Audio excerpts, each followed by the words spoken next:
Good morning, Story Savants. So today we are going to talk about maybe one of my favorite tricks for how to begin your story. It has to do with where to start writing your story. Even if you have part of your story already written or already imagined, when you sit down to actually plot it out and make sure you have all of the elements of it, this is where I would suggest you start. So you are not going to want to miss this. Do you want to write fiction but don't know where to start? Believe me, I understand. I've stood in your shoes. I've wanted to write amazing stories and wondered if I was even on the right track. I worried and struggled for years. I know what it feels like to have no idea what you're doing. Like everything you write is cheesy and amateurish, and you'll never be good enough to sit on the shelves next to the great authors of your time, or the classics. But I want you to know there's an answer for you. A way to know that the stories you're writing will resonate with readers. A way to transform from wherever you are now in your writing journey to someone who's universally hailed as talented and a skilled storyteller. Welcome to The Story Savant, the podcast with free writing advice for the aspiring storyteller. I'm going to give you every tool I know to help you become a master storyteller. Every week, I'll bring you tips on story structure, characterization, themes, heroes, villains, and more to automatically make your story resonate with your audience. Stay tuned. We're going to learn to tell amazing stories, and we're going to have a ton of fun doing it. Let's do this. Okay, so today we're talking about where to start writing your story. This is a tip I actually learned from author James Scott Bell. He talks about it in his book, Write Your Novel from the Middle. Now, I'm not going to cover even a fraction of what he covers in that book, so this is just one of the things he talks about. And he's a very wise man, and it's a very good book, so if you click on the story notes, I will make sure to link to his book. From there, I would highly recommend that anybody who's considering writing seriously read pretty much everything he's ever written for authors. All right, so what is this great tip that I'm giving you today? It is to start writing your story from your character's transformation moment. So that begs the question, what is the character's transformation moment? It's actually very subtle, more subtle than you would think. There's always a point in any story where the character stops to kind of take stock of their situation and consider who they are and how they're going to handle things moving forward. This is not the midpoint when they decide to take action. In a way, this is kind of them stopping to reflect on everything that's happened up until now in the story, and then they make a decision. This moment can come point of the climax or in conjunction with it, but more often it comes right before the climax. And the reason for that is that the decisions that they make in this very small, quiet moment of reflection is what spurs them into the climax. So again, every story is different. You don't have to have it in any particular order, but most often I see that this moment happens just prior to the climax. As always, it's best to learn this by looking at some examples. So I talk about Pride and Prejudice a lot, but hey, that story's a classic for a reason. Elizabeth's transformational moment comes when she is visited in the middle of the night by Lady Catherine de Bourgh. And the reason for this is that this is when Elizabeth first admits, probably both to herself and through her actions to others, specifically to Lady Catherine, that she has romantic feelings for Mr. Darcy. Before this scene, we as the audience kind of know that she has those feelings, but we see her denying them and minimizing them. She talks to Jane and, tells her that Mr. Darcy knows about Lydia. And Jane kind of asks her, why do you care what he thinks? You hate Mr. Darcy. And Elizabeth's answer is kind of to say, well, yeah, I do, but I don't like the idea that he knows this about our family or is thinking bad of me. So she's still not really admitting it. But then with Lady Catherine de Bourgh, she does. And true to what I said a moment ago, it's right after that she meets with Mr. Darcy again, and they finally admit their feelings for each other and then become engaged. Let's look at a second example. Let's look at Harry Potter and the Sorcerer's Stone. The moment of transformation here is when Harry, Ron, and Hermione are trying to get into the dungeon to confront Quirrell. They actually think it's Snape, but that's a detail. And right after they play wizard's chess and Ron gets hurt, Harry and Hermione kind of have this moment, this tiny little conversation where they talk about loyalty and bravery and friendship and what's really important in life. Again, this is the transformational moment. This is the moment when Harry decides he's going to go on by himself and face his enemy alone, and he sends Hermione back to get help for Ron. It's really important that they actually mention these things because these things are lessons that Harry has learned throughout the story about friendship and bravery and what's really important. And I will come back to that in just a minute. But again, this is the transformational moment. And right after that, he goes into what is the climax of the show where he has kind of a face down with the villain, which in the first installment is Quirrell. All right, third example. Let's look at Lord of the Rings. I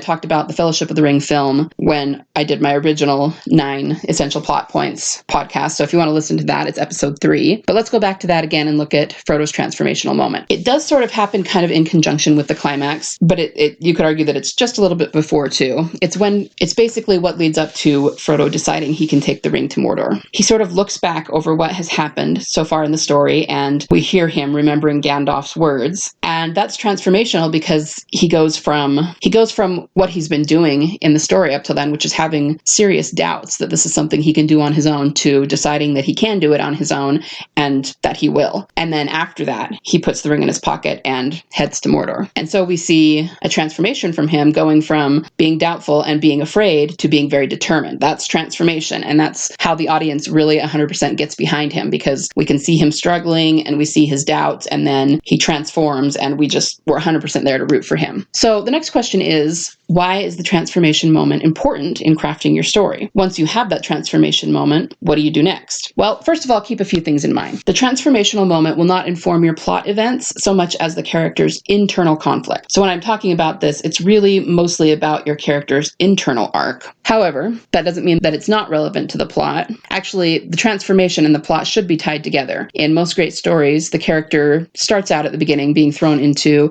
a set of events that is outside their control, and then at some point, which I call the midpoint or the turning point, they make a choice to act rather than to be acted upon. And as events in the story unfold, that choice to act will lead to the transformation. And as I said before, once they transform, that is going to decide how they approach the climax, which is usually them coming face to face with their nemesis. So it is all interconnected. But why is it important to start your story by defining the transformation? The reason is because once you have the transformational moment in mind, you can use that to craft the rest of the story. Let's look at Harry Potter again as an example, specifically the Sorcerer's Stone. I'm not saying that J.K. Rowling used this to write Harry Potter, but let's just pretend for a moment that she did. So let's say she decided that Harry's transformational moment in book 1 would be him coming to a realization about the importance of friendship and bravery and loyalty. Well, at that point, she already has what her world before will be, because it kind of needs to be the opposite. If Harry is transforming to this, then he needs to come from a place where he did not have friends. He did not have anyone showing him loyalty.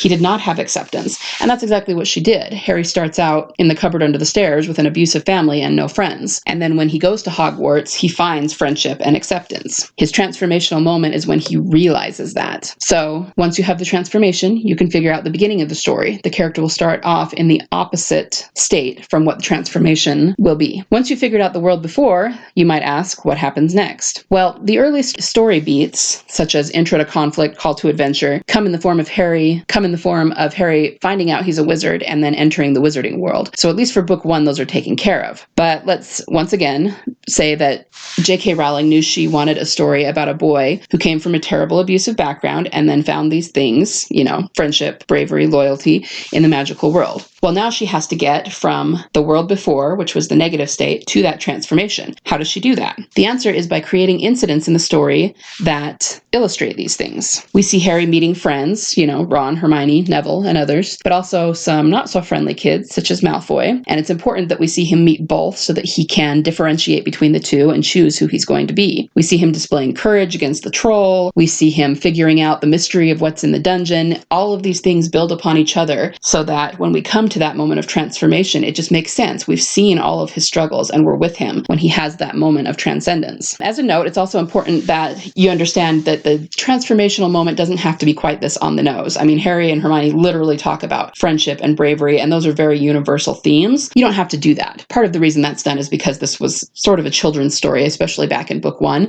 And with children, you kind of need to be a little bit more overt that way with your themes. But especially if you're writing about, an alpha male detective solving a crime, chances are he's not sitting around thinking about those things all the time. Your transformational moment should be tied to your world and to your story. They're probably going to be thinking about things that happened in the plot and making a decision about moving forward into the climax, but it can be much more subtle than how Rowling did it in Harry Potter. Let's go back to Frodo again. Notice how Frodo isn't thinking specifically about having courage or doing the right thing. He doesn't actually have the thought that the smallest person can change the course of the future. He's really only thinking about whether he's going to be able to take the ring into Mordor or not. And of course, that's very story specific. But your audience, as human beings inherently understand the themes that play into those conflicts and those transformation. And those themes kind of become the subtext of the scene. The audience will get it. They will understand. You don't have to over-explain it to them. I also want to mention that the transformational moment can work a little bit differently if you're talking about plot-driven stories. Now, let me go off on just a little bit of a tangent about plot-driven stories here. I actually don't believe that some stories are plot-driven and some are character-driven, even though we tend to classify them that way. For anyone who doesn't know what I mean when I say that, plot-driven stories are usually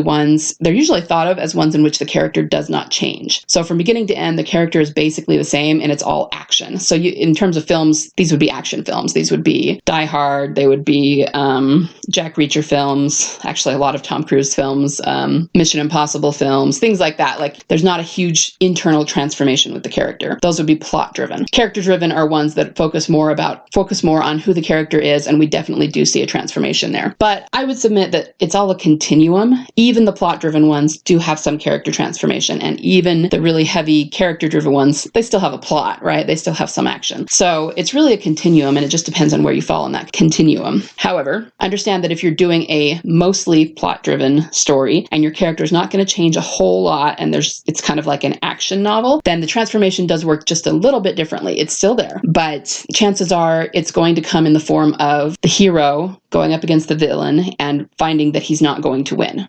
He thinks he's going to die doing this. There's no way to overcome the villain. And the transformation comes in him kind of realizing a way that he can win. It's usually, it's got to be some knowledge he already had or something he already put into place that he hadn't thought of. And whatever he comes up with will help him win against the villain. Believe it or not, the first thing that comes to mind for me when I think about this kind of story is Jaws.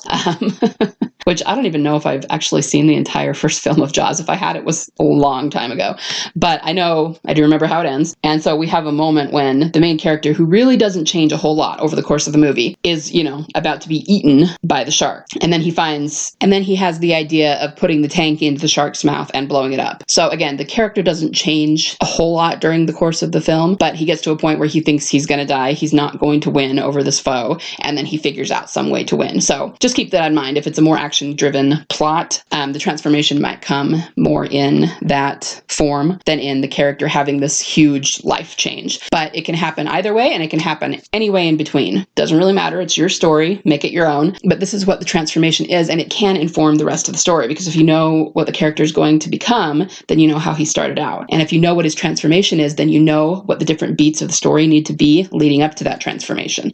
So it becomes a very cohesive, interconnected story that your audience will really, really latch onto and connect with. We always come to the why. Why do they connect with that? Why is the transformation important to us as human beings in a story? Because we all change. We all grow. And when, Harry understands about friendship and bravery and how important that is, especially knowing that he did not have that growing up, we're with him. We feel that with him. We understand that. We've all dealt with bullies and with mean people and with people we've had conflicts with, even in our own family. So we get it. When Frodo feels really inadequate in this huge task, oh, heaven knows we've all felt that before, right? And he's determined and he puts it in his pocket and he's going to take action, and man, we are just there rooting for him. So this transformation is really important to stories in order for us to connect with them as human beings and to not only root for the characters, but put ourselves in their shoes and take lessons from them in our own lives. So don't underestimate the power of the transformational moment in your story. And especially if you're stuck or feel like your story isn't very cohesive, absolutely 100% think about your transformational moment and then craft the rest of the story around it. Okay, that's what I have for today. Everybody go out and look at your work in progress and figure out that transformational moment to make your story stronger. All you readers out there, go find your favorite film or your favorite book or your favorite story and identify the transformational moment, and then look back over the story and look at the different beats that led up to that. It'll help you see the story in a whole new way, I promise. All right. Thanks for listening. Everyone have a great day. If you would like to support the show as a patron, hop over to www.patreon.com/StorySavant. If you're big on Facebook, join our Facebook community at bit.ly/StorySavant Facebook. To get a free PDF of my 9 essential plot points for a page-turning story, sign up at bit.ly/StorySavant courses. All these links are in the show notes. Thanks for joining me today. You can find all my fiction on my website at authorlkhill.com/books. If you found value in anything you heard today, do me a favor and go leave me a review on iTunes. It's the best and easiest way that you can thank me and help others to find and be inspired by these same concepts. Together, we can lift each other, through our stories, to new heights of understanding and compassion for our fellow man, and gain an eternal, godlike perspective on our own spirituality. So go consume some stories today. I give you permission.